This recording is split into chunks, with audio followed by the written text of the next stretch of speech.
ఒక భక్తురాలు శివలింగాన్ని గట్టిగా ఆలింగనం చేసుకుని ఏడుస్తుంది.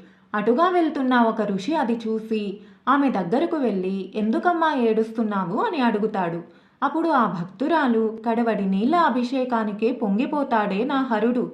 నా కన్నీళ్లతో అభిషేకించినా నన్ను కరుణించి సాక్షాత్కరించట్లేదు స్వామి అని చెప్పింది. అప్పుడు ఆ ఋషి, నీవు కన్నీళ్లతో పిలిస్తే ఆ స్వామి వచ్చినా కూడా నీకు నీ కన్నీళ్లు ఆ స్వామిని కనపడనివ్వకుండా కమ్మేస్తాయి. ఒక్కసారి కన్నీళ్లు తుడుచుకుని ఆనందంగా ఆ శివుణ్ణి ఆహ్వానించు అని చెబుతాడు.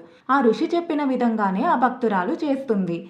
ఆశ్చర్యం ఏమిటంటే అప్పటి వరకు ఆమెతో మాట్లాడిన ఆ ఋషి మరెవరో కాదు, ఆ పరమశివుడే. ఆమె దుఃఖంలో ఉండడం వలన గ్రహించలేకపోయింది. ఎప్పుడైతే ఆనందంగా పిలిచిందో అప్పుడు ఆ భోలాశంకరుని సాక్షాత్కారం అయింది.